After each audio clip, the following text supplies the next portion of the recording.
Começa agora o Saber Direito Debate. Hoje nós vamos conversar com a professora de Direito do Trabalho, Lívia Mendes Miraglia. Ela que ao longo desta semana ministrou curso aqui na TV Justiça sobre Direito Constitucional do Trabalho.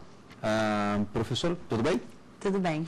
Bom, mais uma mineira. A propósito, não poderia inclusive esquecer disso, é mais uma mineira de Belo Horizonte mesmo? De Belo Horizonte. Mora em Belo Horizonte? Moro em Belo Horizonte. Nascida e criada. Estudou em Belo Horizonte também? Belo Horizonte. Bom, nós aqui, às vezes, a gente sempre, nos nossos bate-papos com alguns professores que vêm aqui, e aí um já morou um pouquinho em Brasília, o outro estudou em Mato Grosso, o outro, às vezes, já foi para o norte. Você não? Sempre não, em Minas? Sempre em Minas. Raiz fixada em Minas? Em Belo Horizonte, especificamente. Estudou onde lá? Eu fiz o curso de Direito na Faculdade Milton Campos, fiz o mestrado em Direito do Trabalho na PUC Minas e sou doutoranda em Direito do Trabalho na Universidade Federal de Minas Gerais, na UFMG. O tema do seu mestrado também voltado sempre à área do trabalho? Sempre na área trabalhista, tanto o mestrado quanto o doutorado. Nunca se arriscou por outra vertente do direito? Nunca, não. Inclusive, desde a graduação, sempre eu fiz iniciação científica, monitoria, sempre na área trabalhista. Mas e por que eu poderia dizer, paixão pelo trabalho? Não, de fato, é um direito que me instigou, né, digamos assim, quando na verdade, eu gostava de todos os ramos do direito. Como qualquer estudante que gosta daquilo que estuda, até o 6º ou 7º período eu me encontrava perdida, porque a cada semestre era um direito que eu gostava mais e não sabia qual deles seguir. E quando foi no 6º período, e aí eu também acho daí minha paixão pelo magistério, embora eu já lecionasse, a minha professora de Direito do Trabalho foi uma forte influência nessa minha escolha pela área. É um direito que eu gosto, que me desperta uma grande paixão, como você mesmo colocou, pelo seu fundo social, as questões, né, mesmo históricas, de se entender o porquê do momento atual do direito do trabalho, tudo isso sempre me interessou bastante e eu tive uma forte influência dessa minha professora na graduação de gostar, né, seguir nessa área e foi ela que me motivou a iniciar para fazer pesquisa de iniciação científica, fazer monitoria, e a vida foi me levando por esse caminho. Você tocou um ponto interessante, eu já ouvi isso aqui também de outros professores, e aí não só professores, eu acho que no dia a dia as pessoas sempre comentam esse tipo de situação, que um determinado professor, ou professora, né, acabou por despertar algo assim, trouxe uma influência direta na carreira. Mas eu acho que também, isso é um pensamento meu, que muitas pessoas elas têm essa tendência, ou seja, essa vocação a uma determinada área, não só a área no caso no direito, mas até mesmo uma profissão. Mas aí um professor pode ser determinante, positivamente. Você acredita que também, mesmo tendo essa vocação, um professor pode ser determinante negativamente? Acredito bastante, Remarque. Acho que, inclusive, muitas vezes o que a gente percebe, eu percebia isso como estudante, mas percebo isso ainda mais agora como professora, que os alunos, se eles encontram um professor não muito motivado ou que não tem essa vocação, como você mesmo falou, para despertar o interesse, a paixão do aluno, os alunos ficam desmotivados com aquela matéria. E podem ser levados a não seguir naquela matéria em razão de um determinado professor com o qual eles não lidavam bem ou não gostaram da aula, ou não gostavam da didática e que em razão disso não gostam da própria matéria. Eu acho que é difícil falar porque são duas coisas que eu realmente tenho grande paixão, que é o magistério e o direito do trabalho. Aliás, quando eu penso assim para trás, eu acho que não teria outra maneira. Eu acho que, de qualquer maneira, eu acabaria chegando no direito do trabalho e no magistério. Mas eu tive essa sorte de encontrar, até falar o nome dela, porque eu não falei, por uma questão de respeito, agradecimento, admiração, que é a professora Gabriela Neves Delgado. eu tive a considerar a sorte de encontrá-la tão jovem na minha vida, né, e tão cedo, para que ela já me direcionasse para esse caminho que, olhando para trás agora, na minha trajetória, que não é tão longa assim, né, mas de alguns anos para trás, eu acabo me vendo onde eu estou hoje. Mas talvez se eu não tivesse a encontrado naquele determinado momento da minha vida, eu teria ficado perdida aí por um tempo, sem saber para onde seguir. Se encontrou no direito, claro. Isso, não. Mas ali os caminhos do direito é que você ainda estava indefinida, veio a professora para poder, digamos assim, te resgatar, te arrebatar. Com certeza, foi isso mesmo que aconteceu. Mas você chegou assim em algum momento imaginar uma outra, por exemplo, direito penal, econômico?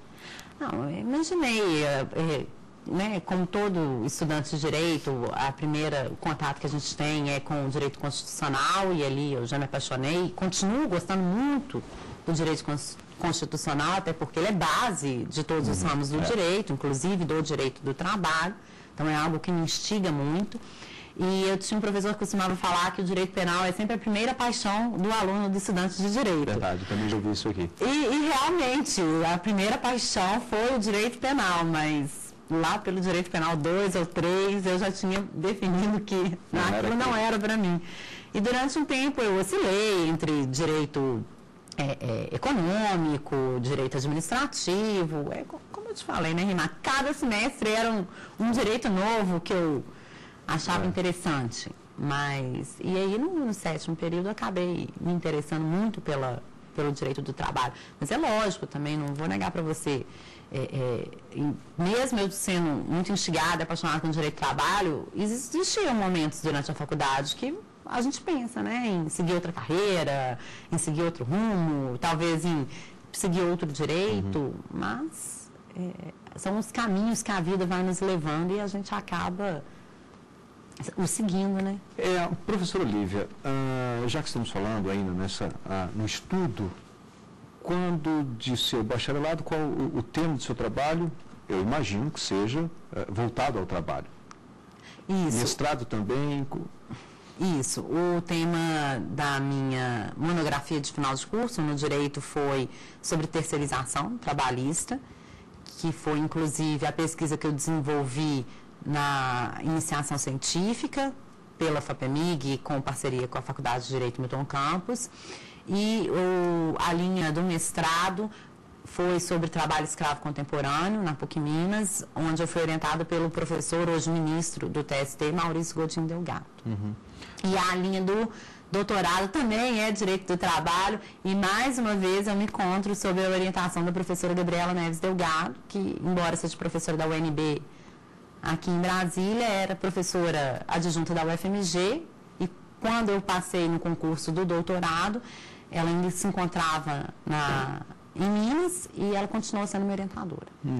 Bom, dentro dessas suas escolhas, dentro do direito, foi o direito do trabalho, sua paixão, como você mesma disse agora há pouco, mas desde o início essa era a sua tendência, o direito? Não, na verdade, o meu primeiro vestibular foi para jornalismo. Eu queria ser sua companheira, Renata, de jornalismo. Eu ficaria satisfeito, mas que bom que você escolheu uma outra área profissional. Mas eu acho que quando a gente tem que fazer essa escolha acerca do vestibular, né, qual carreira seguir, a gente muito novo, muito imaturo, etc. E eu fiz o vestibular para jornalismo, eu passei, mas eu não passei na universidade que eu gostaria de ter passado. Então eu decidi fazer mais alguns meses de cursinho para passar na universidade que eu gostaria. E meu pai também teve uma grande influência nisso. Na época ele quis que eu fizesse, insistiu que eu fizesse mais 6 meses de cursinho, até para pensar mais um pouco. E aí houve essa troca de escolhas, eu decidi fazer o vestibular para Direito. Acabei passando e acabei ficando. A ideia era ficar só 6 meses no direito e ver se eu gostava. Se não fosse o caso, voltar a tentar a área de comunicação social. mas eu acabei me apaixonando e fiquei no direito. E sou feliz no direito, mas acho também que seria feliz como jornalista. Mas... Que bom.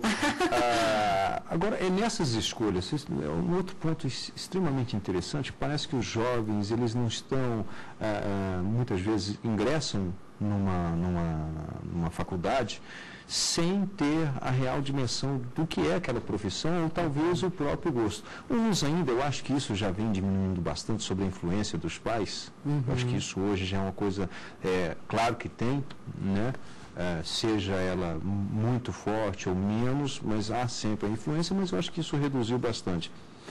Mas você já trabalha diretamente com pessoas que já estão na faculdade, não é? Ou não? Você lida também com alunos que ainda não ingressaram na... Não. Atualmente, eu dou aula na graduação, na pós-graduação e em cursinhos preparatórios. Então, realmente... no cursinho preparatório pode, eventualmente, você ter um ou outro que ainda não está inserido na faculdade mesmo do curso, né? É verdade. Não, no cursinho da pós-graduação, a gente acaba abrangendo pessoas formadas em outras áreas que não o direito, mas que pretendem prestar concurso público no nível técnico ou mesmo de analista e que precisam desse conhecimento jurídico e que não os têm. Então, realmente a gente tem algum contato com esses alunos. Porque fica, ou seja, a parte dessa influência dos pais, como é que você citou, o seu pai deu uma forcinha ali para você no direito, mas será que os jovens também ainda não ficam meio perdidos nessa escolha da profissão? Até porque hoje tem tantas, né? Surgiu tantas vertentes. Eu acho que ficam perdidos na escolha e acho também que, mesmo dentro do curso de Direito, porque... Bom, isso eu acho que são fases, né? Há um tempo atrás, a engenharia ninguém queria fazer, hoje em dia todo mundo já quer fazer engenharia.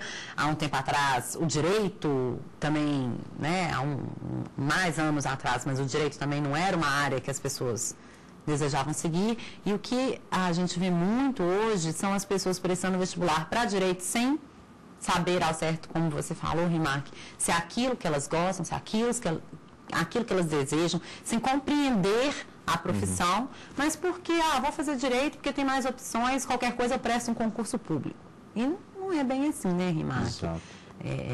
Não é. O curso de direito, ele não é para uma pessoa que não tá ali sem saber o que vai fazer da vida e resolve fazer o curso de direito. Como também penso que nenhum curso deveria ser feito assim.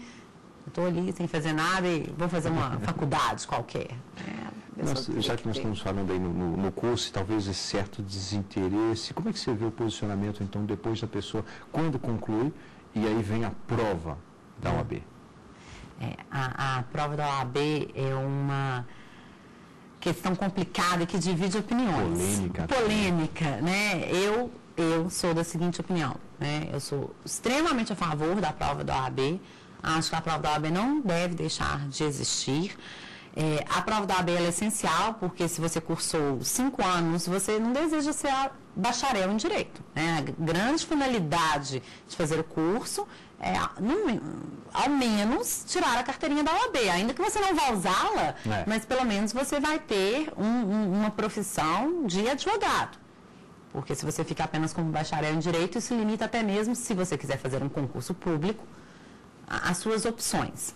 Mas, enfim, a prova da OAB, então, eu penso que ela é necessária, que ela é muito importante. A prova da OAB vem se tornando cada vez mais difícil.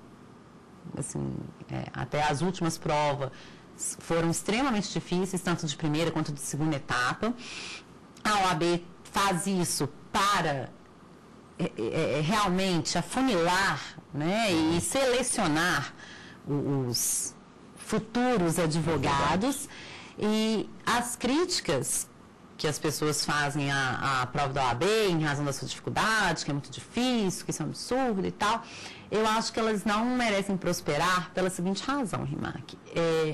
O que a gente vê são cursos de direito sendo abertos sem a possibilidade, e continuando, né, e formando bacharéis em direito sem terem capacitação para tanto.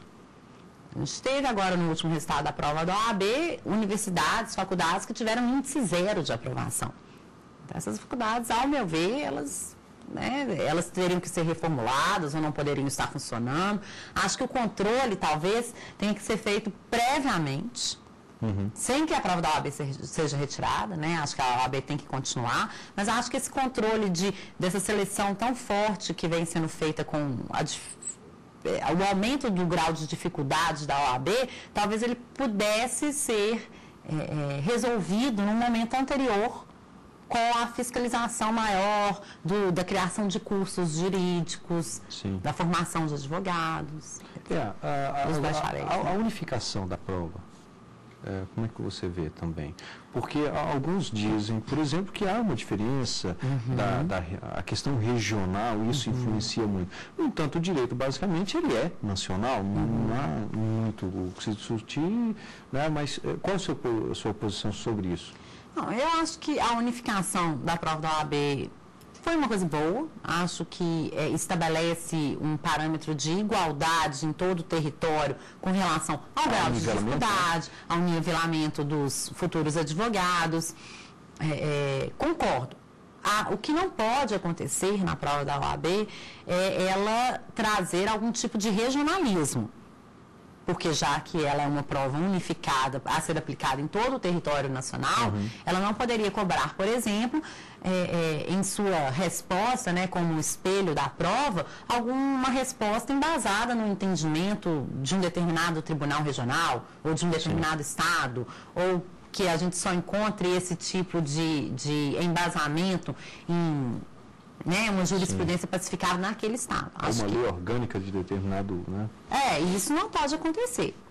Mas, tirando isso, e que a gente percebe que não vem acontecendo, que a OAB realmente tem feito provas que cobram apenas os entendimentos e as leis a nível federal, por mim, nós temos, inclusive, 3 propostas em vista. Uma é a própria permanência da prova, tal como está hoje. A outra seria a substituição da prova por um período em escritório ou em algum setor voltado, claro, para a disciplina. E ainda nós teríamos uma terceira vertente, que é eliminar. Essa do escritório, que seria como se fosse ali na medicina, o médico já atuar de certa forma, né? Eu esqueci agora até o termo exato, a residência. No caso, a residência para o direito seria positivo? Bom, Rimac, eu penso que seria produtivo, mas ainda mantenho a minha posição de que a prova ela é necessária, porque mesmo na medicina o pessoal faz a residência, mas faz a prova para a residência. Né? E no direito a gente tem uma exigência de se cumprir X horas de estágios para a formação do bacharel. Então eu penso que essa questão de passar em estágios, a maioria das faculdades e universidades hoje têm centros jurídicos, centro de atendimento ao público gratuito, em que os alunos são obrigados também a estagiar. Isso já acontece dentro do próprio curso. Então, ao meu ver, eu acho que... Voltar para um estágio para substituir uma prova? Voltar para um estágio para substituir uma prova, sendo que o estágio já é requisito obrigatório para a formação do aluno, penso que talvez seja um contrassenso. Né? Bom, nós vamos aqui a um rápido intervalo, em seguida estaremos de volta com o programa Saber Direito Debate, hoje conversando com a professora Lívia Mendes Miralha, ela que ao longo desta semana ministrou o curso na TV Justiça sobre Direito Constitucional do Trabalho. Lembre que você pode participar do programa enviando a sua sugestão para saberdireito@stf.jus.br, e o Saber Direito Debate está disponível no canal da TV Justiça no YouTube, o endereço é www.youtube.com/saberdireitodebate. Até já. Estamos de volta com o Saber Direito Debate. Hoje nós estamos conversando com a professora Lívia Mendes, professora de Direito do Trabalho. Bom, nós falávamos no bloco anterior sobre o estudante. Agora eu quero falar da Lívia professora. Ingressou no mercado aos 25 anos, não é isso? Para dar aulas? Não, na verdade, eu sou professora desde os 18 anos. Eu era professora de inglês em escolas, para crianças e adolescentes. E aos 25 anos, tendo aí concluído os créditos do mestrado, eu passei a dar aulas na graduação, assim, de Direito então, do Trabalho. Graduação. Isso, para graduação. Tá. Mas eu sou professora já desde os 18 anos, eu estou na carreira. Bom, então essa pergunta que eu fiz já me remete a uma outra situação que é, e você pode até me explicar melhor essa situação. Eu até achei que fosse aos 25, que alguém já tinha comentado comigo aos 25. Bom, então aos 25... Na graduação. Na graduação. Aos 18. E aí, por exemplo, no curso, eu imagino, você disse isso, não é? Eu imagino que no curso de inglês, uma professora jovem, eu acho que ela tem, assim, talvez uma receptividade maior. Agora, vamos lá, para o direito, na universidade, uma professora jovem. Será que teria essa mesma receptividade? Não seria alguém que você olha e fala assim, não, mas é muito jovem, será que ela sabe mesmo as coisas? Na verdade, mesmo no curso de inglês, o que acontecia? Pela proximidade da minha idade com os adolescentes, porque eu tinha acabado de sair da adolescência aos 18 anos, quando eu ingressei no mercado de trabalho, eu acabei não ministrando aulas para adolescentes. Eu me especializei em ministrar aulas para crianças. Porque para criança, aos 18 anos, você já é velha, né? Então, as crianças, então você não tinha muito problema. De 4, 5 anos já achavam que eu era uma senhora, né? Aos 18, 19 anos. Então, no curso de inglês, realmente, a receptividade era grande, mas porque existia essa diferença de idade. Que eu acho também que é o que acontece na faculdade. Como eu ingressei aos 25 anos na graduação, a proximidade, né? A faixa etária minha era muito próxima da faixa etária dos alunos. E eu penso assim, até hoje isso acontece quando eu entro em sala nos primeiros dias, né, os alunos têm aquela certa desconfiança, mesmo os colegas professores, é tão jovem e já aqui ministrando aulas, etc. Mas eu penso também que por isso que eu sou tão feliz, eu acho, na minha profissão, porque eu sou muito realizada. Embora tenha tido eu acho que todo semestre tem essa desconfiança que você falou, né? Ao longo do semestre eu consigo construir, quer dizer, eu penso, né, que eu consigo, eu posso estar enganado, os meus alunos podem falar se eu estou enganada ou não, mas eu penso que eu consigo construir ao longo do semestre uma relação de proximidade, de amizade, mas de profundo respeito com os alunos, de modo que ao final do semestre a gente consegue efetivamente construir juntos o conhecimento com relação à matéria que eu ministro. Então. Porque eu imagino que alguns setores, vamos voltar aqui no caso do inglês, por você ter uma determinada idade, você citou 18 anos, bom, estaria mais familiarizada com a linguagem, com pessoas daquela faixa etária, em função do inglês, uma coisa mais moderna, mais avançada, normalmente alguém que está procurando um outro caminho e tal.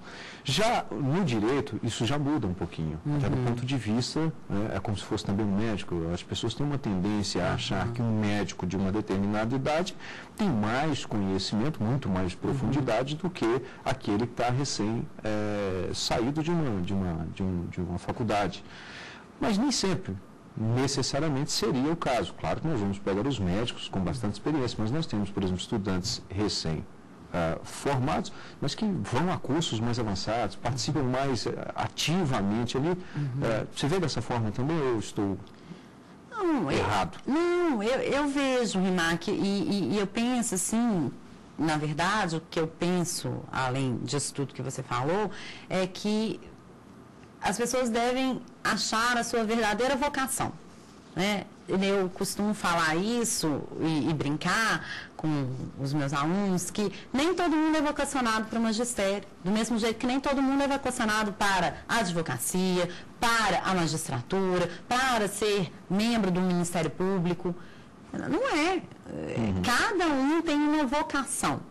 E às vezes, isso que você falou, às vezes a pessoa é mais experiente, eu penso que um advogado com mais anos de formado e com mais anos de estrada, um professor com mais anos de formado e mais anos de estrada, realmente são mais experientes e tendem a ter um maior conhecimento, mas muitas vezes não são vocacionados para o magistério, por exemplo. E aí a gente acaba percebendo que, às vezes, a pessoa tem muito conhecimento, tem muito saber, tem anos de estrada, mas não consegue passá-lo.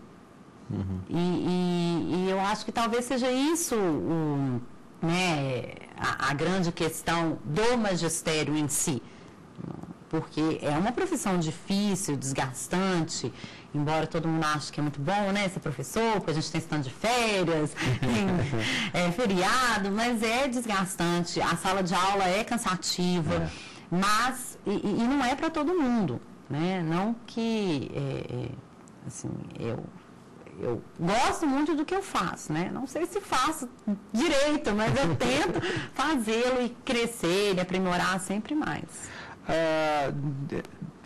Você falou do Ministério Público, mas você, por exemplo, já teve essa tendência, talvez prestar um concurso para Ministério Público do Trabalho, por exemplo, já que aí você estaria numa área ou não? Não é sua afinidade também? Bom, Rimac, eu ainda estou terminando o doutorado, né, e após a conclusão da minha tese, o que eu penso é continuar no magistério, né, a carreira acadêmica. Mas eu não posso negar a você que a gente, a vida faz com que a gente pense várias alternativas. No início da faculdade, não, né? Mas é que eu tinha gostado do direito do trabalho, eu pensava em fazer concurso para o Ministério Público do Trabalho. O grande sonho da minha vida era o Ministério Público do Trabalho. Agora eu mudei, eu gosto muito da carreira acadêmica, quero continuar no magistério, pretendo segui-lo. Mas também gosto da advocacia, né? Eu acho que é um complemento para o magistério. Também o Ministério Público ou o concurso de juiz do trabalho, são todas atividades que auxiliam em muito no próprio dar aulas. Né? Então, por enquanto, realmente todos os meus esforços estão concentrados na área acadêmica, para o magistério e para a finalização da minha tese. Mas após a finalização da minha tese... Agora, voltando aqui um pouquinho ao tema da tese, você quer dizer ou não prefere não citar? Não, porque alguns preferem esconder e trazer isso à tona só já praticamente na hora de apresentar. Não, eu posso falar, o tema da minha tese é sobre a releitura dos elementos da relação empregatícia. Mas ela ainda está muito no início, então ainda não posso falar qual será a minha conclusão, porque nem eu mesma sei ainda qual que é essa minha conclusão. Bom, o nosso direito do trabalho, é engraçado me ver aqui a mente, de acordo com o tema que você estava citando da sua tese. Mas muitas vezes a gente vê ali no e-mail circulando, os parlamentares vão acabar com o 13º. Bom, isso aí de certa forma é constitucional a questão, mas volta um pouquinho para o direito do trabalho. Isso é possível? Não é possível a questão, não, Rimac. Bom, quer dizer, vamos lá, né, com calma. Os direitos mínimos trabalhistas, eles estão inseridos no texto constitucional, no artigo 7º da nossa Constituição. Como, por exemplo, o que você citou, o 13º. Então, a única maneira de... Ter direito garantido... Isso, constitucionalmente garantido. Então, se houvesse uma modificação, se essa modificação fosse possível, ela teria que ser feita por meio de emenda constitucional. Só que aí entra uma outra discussão, né, que a gente acabou debatendo também ao longo do curso, ao longo da semana. Os direitos sociais fundamentais, dentre eles os direitos trabalhistas inseridos no artigo 7º da Constituição, eles são considerados cláusula pétrea. Então, o artigo 60, parágrafo 4º da Constituição, proíbe que eles sejam retirados, retirados do ordenamento jurídico brasileiro, mesmo que por emenda constitucional. Ou seja, essa ameaça, ela não pode se consolidar. Ela seria inconstitucional e ela não é possível em razão dessa proteção aos direitos sociais fundamentais. Ou seja, caso, vamos supor aqui, porque eu disse com relação ao e-mail, normalmente final de ano esse e-mail circula. Né? Talvez você já tenha recebido. Ainda não, mas se você receber, você me manda para eu ver o que é. Certo, mas certamente muita gente já recebeu, e aí fica aquele questionamento, aquele burburinho, mas vai acabar mesmo? Será que vai acabar? Será que não vão votar isso na madrugada? Bom, mas então, certamente, pelo que você me disse, isso provavelmente, não digo certamente, mas provavelmente chegaria então ao Supremo Tribunal Federal para um posicionamento da Corte. Com certeza. Não, com certeza. E a não ser que o Supremo modificasse assim, o entendimento histórico, pacificado que ele tem ao longo dos anos, muito provavelmente, né, porque no direito a gente não pode falar nada com certeza absoluta, até porque o direito, de fato, ele tem que mudar para atender os anseios da sociedade e etc., mas eu penso que esse não é o caso, né, da extinção do 13º. Penso que o STF muito provavelmente consideraria inconstitucional essa proposta de emenda à Constituição ou essa proposta dos deputados de extinguirem o 13º salário. A propósito, se eu passar aqui os temas que foram apresentados ao longo da semana aqui na TV Justiça, no Saber Direito, foi a aula 1, Princípios Constitucionais do Trabalho, que aí está inserindo então esse ponto que nós acabamos de mencionar, princípios de direito coletivo do trabalho, a flexibilização e desregulamentação, que eu acho que é um tema também bastante atual, muito interessante, também polêmico, não deixa de ser. O trabalho decente e trabalho digno, trabalho escravo contemporâneo. Bom, trabalho decente e o trabalho digno. Nesse caso aqui, nós ainda teríamos tem muito a desejar ainda no Brasil para melhorar a situação do trabalho decente e o digno. Temos, Rimac, até porque, como você falou do tema da flexibilização, da desregulamentação, a flexibilização, como ela vem sendo utilizada no Brasil, muitas vezes ela é responsável pela não implementação do trabalho digno e do trabalho decente, né? Ela impede, ela seria um obstáculo à concretização do trabalho digno e do trabalho decente. Então, aqui, peraí. Você quer dizer, então, você seria contra a flexibilização, é isso? Bom, deixa eu explicar. Vamos explicar, né? A flexibilização, ela é uma palavra neutra, né? E ela é uma palavra bonita. Porque a gente fala em flexibilização, parece que a gente é muito moderno, né? Vamos flexibilizar, o carro flex é super moderno, né? Mas aí eu costumo brincar com os meus alunos, o carro flex é super moderno, mas e um namoro flex, né? Será que você gostaria de ter um namoro flex? Um casamento flex? É uma brincadeira, né, Renato? Mas pode ser que tenha gente também que queira, né? Mas é apenas uma brincadeira. Mas não seria a maioria, certamente. Ou seja, a flexibilização, então, para demonstrar que ela é uma palavra neutra. Ela pode ter tanto uma carga negativa quanto uma carga positiva. E se a gente olhar etimologicamente o significado da palavra flexibilização, ela é no sentido de adaptação. Então, seria a adaptação das leis trabalhistas à realidade social vigente daquele determinado país. Então, não seria uma coisa negativa, concorda comigo? Mas, como ela vem sendo usada ultimamente, ela vem sendo usada no sentido de desregulamentação. Ou seja, não de adaptação, e quando a gente fala em adaptação, seria uma construção conjunta dos empregadores, dos empregados, do Estado, de debaterem, chegarem a um consenso e efetivarem essa adaptação. Só que muitas vezes a flexibilização, ao longo dos últimos anos, ela vem sendo usada no sentido de desregulamentar, ou seja, de reduzir direitos trabalhistas e de afastar a intervenção do Estado, né, se utilizando do argumento que a gente escuta muito falar de que é culpa do direito do trabalho não termos emprego, que a empresa não consegue contratar porque ela tem que pagar direitos trabalhistas, etc. Então, é nesse sentido que eu sou contra a flexibilização.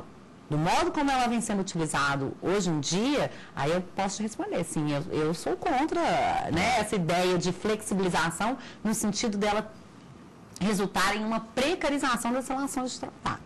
É verdade. Bom, nós vamos fazer aqui mais um rápido intervalo. Em seguida, nós estaremos de volta com o programa Saber Direito Debate. Hoje, conversando com a professora Lívia Mendes, ela que ao longo desta semana ministrou o curso Direito Constitucional do Trabalho. E você pode participar por meio do endereço eletrônico saberdireito@stf.jus.br. E o Saber Direito Debate também está disponível no canal da TV Justiça no YouTube, www.youtube.com/saberdireitodebate. Até já. De volta com o Saber Direito Debate. Hoje nós estamos conversando com a professora Lívia Mendes Miraglia, professora de Direito do Trabalho. A senhora citou no bloco anterior, já no finalzinho, essa questão não com essas palavras, mas a carga tributária, que incide aí sobre a relação de trabalho. A senhora vê também que ela que ela afasta o empregador, o empregado em si, de adquirir mais. Essa carga tributária nossa trabalhista, ela é muito alta mesmo? Bom, Rimac, pedindo licença aos tributaristas que detêm um conhecimento muito maior do que o meu acerca dessa matéria, bom, primeiro eu acho que a gente tem que separar o que é a carga tributária sobre os direitos trabalhistas. Porque quando muitas pessoas veem lá, a carga é mais de cento e tantos % sobre o salário da pessoa. Primeiro a gente tem que separar o seguinte, muita gente coloca nessa conta direitos trabalhistas como férias, 13º, e isso não é carga tributária, né? Assim, não é encargo tributário. Isso é direito trabalhista mínimo, constitucionalmente garantido e que tem que ser assegurado. Então, a carga tributária aí diria respeito apenas às contribuições previdenciárias e aos tributos incidentes sobre a folha de salário e sobre, sobre a remuneração daquele trabalhador. E eu tenho pouco conhecimento sobre a questão tributária, Rimac, mas eu vou me aventurar porque o meu irmão, que é tributarista,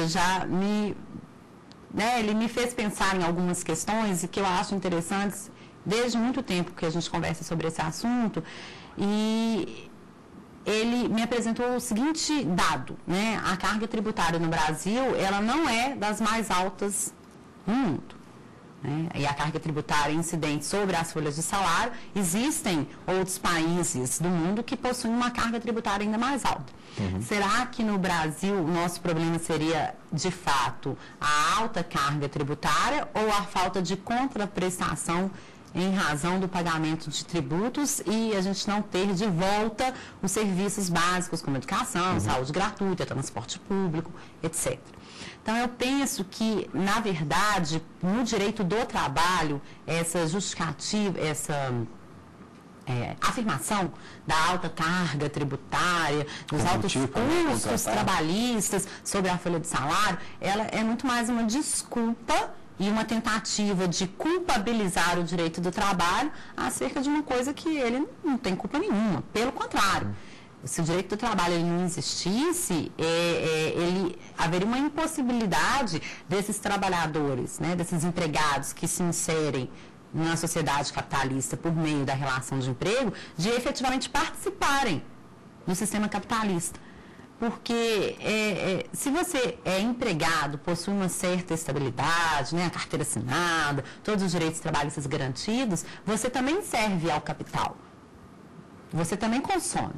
Agora, se você é um autônomo que não sabe muito bem onde você vai e se não sabe se amanhã, se você é um trabalhador temporário, não sabe se amanhã você vai estar empregado ou não, isso impossibilita que você também sirva ao capitalismo. Então, eu acho muito assim dissoante, discrepante esse discurso de que vamos extinguir o direito do trabalho, né? Ele seria um próprio tiro no pé do capitalismo, porque se você implode o direito do trabalho e acaba com os direitos trabalhistas, você acaba reduzindo drasticamente o próprio consumo. Bem, a senhora não é nenhuma tributarista, mas se aventurou, me convenceu. Mais ou menos, né? Nem sei, às vezes. Agora imagino que bobeira. Não, mas do seu ponto de vista, agora, imagino que também não seja uma sindicalista, mas como é que a senhora vê hoje a organização sindical no país, na questão trabalhista mesmo? Bom, eu de fato não sou nenhuma sindicalista e os relatos, né, a minha opinião, ela é formada basicamente nos meus estudos e na observação que a gente faz, nos relatos que a gente tem dos alunos, dos trabalhadores, dos amigos e companheiros, colegas que são advogados de sindicato ou que são sindicalistas, participações em congressos, enfim. E eu penso o seguinte, o sindicato, A gente fala também muito, né, que o sindicato está fragilizado, que o sindicato né, não consegue mais garantir os direitos trabalhistas, não consegue trazer nada de bom para a gente, mas a gente esquece também do outro lado, que seria a responsabilidade nossa, enquanto cidadão, de se filiar ao sindicato. Então, toda vez que a gente tem uma discussão em sala de aula, um debate acerca disso, e que os alunos, geralmente, né, a maioria dos alunos é trabalhadora, é empregada, e tende a falar, mas eu não vou, o sindicato é horrível, é isso, aquilo, aquilo.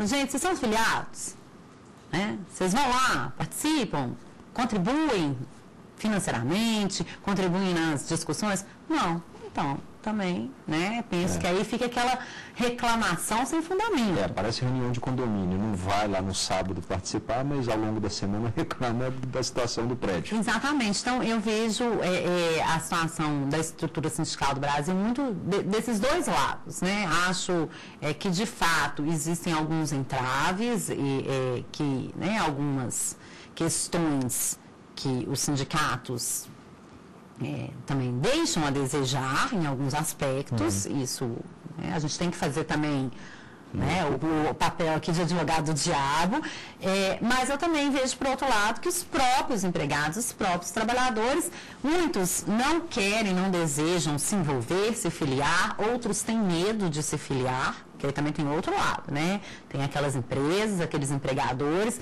que exercem uma pressão para que o empregado não se filie, não seja um empregado atuante, ou não permitem, né, que os sindicalistas que ali trabalham cumpram o seu papel.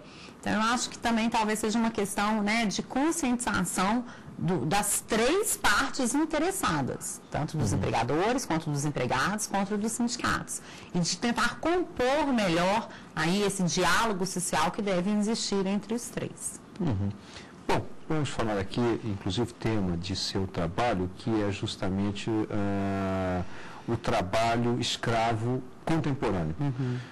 Na verdade, alguns chamam de trabalho escravo diretamente, outros dizem o trabalho análogo à escravidão, mas é uma questão de linguagem, porque, se não me engano, me corrija se eu estiver errado, juridicamente isso pode ter uma outra conotação. Isso juridicamente. A linguagem, talvez, no jornalismo ou dentro de casa não é problema, mas juridicamente isso há uma diferenciação mesmo. O trabalho escravo se caracteriza de uma forma e o trabalho análogo é uma outra. Não é isso? Na verdade, o trabalho escravo, juridicamente, ele não existe mais. Porque ele foi extinto com a Lei Áurea em 1888. Então, juridicamente, você falar em trabalho escravo seria uma impropriedade.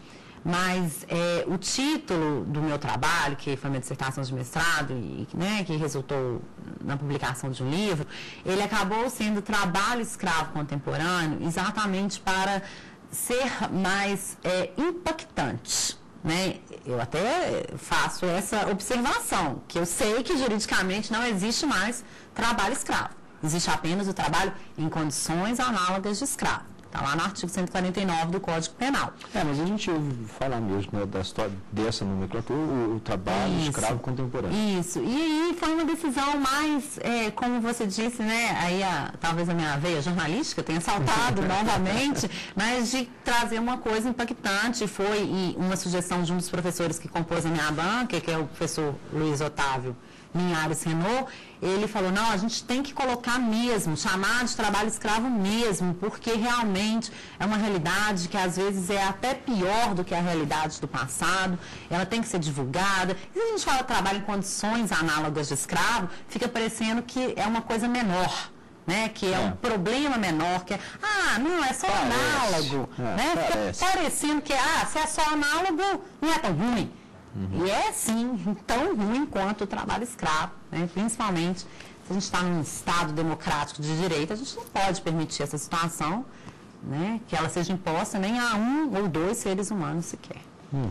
Bom, e às vezes fica difícil imaginar um trabalho, vamos aí colocar tal como está aqui, trabalho escravo contemporâneo, em período que o próprio Brasil está recebendo uma Copa do Mundo. Como é que isso é visto lá fora, né? É verdade. Antes da realização. Então, é algo que realmente o Ministério Público do Trabalho tem aí uma missão longa pela frente, não que não venha cumprindo, até parabenizo que vem sim. Bom, então vamos aqui já falar do trabalho Trabalho escravo contemporâneo, conceituação à luz do princípio da dignidade da pessoa humana. Seu livro. Meu livro. Esse foi... Seu filho, né? Meu filho. Meu segundo filho, na verdade, porque esse foi o segundo livro. Esse é o segundo. Tá, nós vamos falar do primeiro então daqui um pouquinho. Ele foi fruto da minha dissertação de mestrado pela PUC Minas, né? Orientada pelo professor Maurício Godinho Delgado. E isso que você falou da questão do Ministério Público, do Brasil sediar, né? A uma próxima Olimpíada. Uma Copa, enfim... É interessante, Rimac, que a gente tem notícia de que há a incidência de trabalho escravo em algumas obras públicas, né, financiadas pelo nosso dinheiro, mas a gente tem um Ministério Público do Trabalho muito atuante. Bastante.